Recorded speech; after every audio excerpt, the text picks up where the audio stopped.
il y a un peu de vent.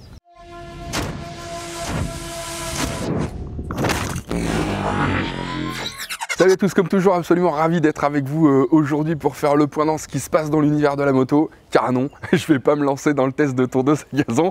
Rassurez-vous, évidemment, c'était un poisson d'avril. Remarquez que ça aurait pu être marrant, mais non. N'oubliez pas de vous abonner, de cliquer sur la petite cloche pour être prévenu lorsque je publie une nouvelle vidéo. Et encore un grand merci à tous, vous êtes déjà plus de 35 000 à participer à la vie de cette chaîne.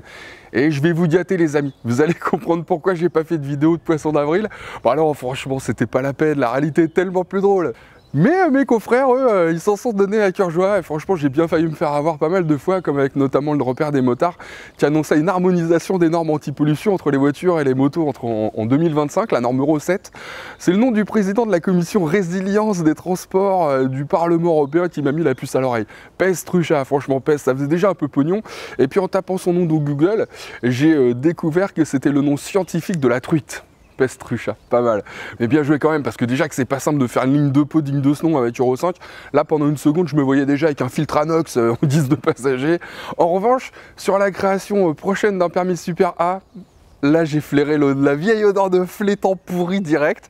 Franchement, dès que j'ai lu 150 km/h sur autoroute, inutile d'aller jusqu'à la citation de Bernard Alloz. Alloz, poisson proche de la sardine. Non, franchement, 150 km/h sur autoroute, c'est pas le genre de la maison, donc on passe tout de suite, j'y ai pas cru une seconde.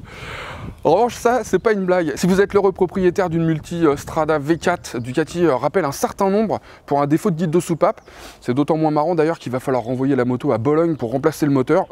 Je ne blague pas. Résultat, plus de moto pendant 3 semaines, 1 mois. Cela dit donc 3 choses. Primo, le nombre de motos concernées n'est pas énorme. Et bon, ça pourrait provoquer un arrêt du moteur, donc il en va de votre sécurité, il faut absolument y aller. Deuxièmement, les concessionnaires fourniront une moto de courtoisie dans la mesure du possible durant toute l'immobilisation, sinon bon, ils trouveront quelque chose, puis quelque chose me dit qu'ils vont rendre ça possible. Et puis tertio, c'est toujours mieux de faire un rappel que de laisser traîner le truc, hein, de faire le mort en attendant que les clients tombent en rade. Hein. Et à titre de dédommagement, en plus, Ducati offrira 2 ans d'entretien aux malchanceux qui normalement devraient déjà être au courant. Hein. Mais enfin, si ce n'est pas le cas, il est possible de vérifier ça sur le site de la marque. Allez-y, idem chez Yamaha, les pauvres. Ils ont déjà dû effectuer 2 rappels en fin d'année dernière et les voilà à nouveau ennuyés. Cette fois, ce sont les R1 et R1M qui sont concernés. Vous allez me dire, ça ne concerne pas grand monde, mais enfin. Et puis, c'est pas trop grave. Hein. C'est un problème de programmation de l'ECU. Vous savez, c'est la puce super intelligente qui contrôle toute l'électronique embarquée. Bah, sur certaines motos, elle n'est pas capable de détecter une anomalie du capteur de pression atmosphérique.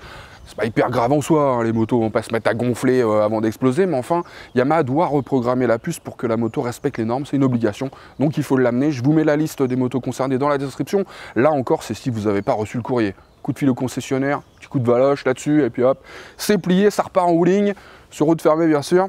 Et pour rester chez Yamaha, tiens, on connaît enfin le tarif du T-Max 20e anniversaire, et le moins qu'on puisse dire, c'est qu'il est à la hauteur de l'événement, puisqu'il est proposé donc ce nouveau T-Max 20e anniversaire pour 15 999 €. Et là, vous allez me dire que ça partira jamais, parce que même s'il arbore de beaux éléments, carbone forgé, bon, les trucs, les petites options et tout, 16 000 balles le scooter, c'est trop. Et ben moi, je prends les paris qu'Yamaha va pas tarder à les écouler, les 560 exemplaires. Vous verrez. Si j'ai des bonnes nouvelles à part ça, bah ouais, les sportives mid-size ne sont pas forcément mortes. Enfin, les sportives GT, hein, comme on dit, avec, on l'a vu, donc l'Aprilia RS 660 que j'ai essayé, mais aussi donc avec cette rumeur de MT-07 carénée, la fameuse probable R7, on voit que ça bouge. Et puis voilà que c'est au tour de Kawasaki d'être à nouveau sujet à la rumeur. Il serait en train de nous préparer une Ninja 700R au look très ZX10R dans l'âme. C'est ce qu'on voit sur ce montage réalisé par Car Design. Rien n'est fait, mais on dit aussi donc qu'elle pourrait flirter avec les 95 chevaux, certainement pour être bridable à 2, enfin, j'imagine.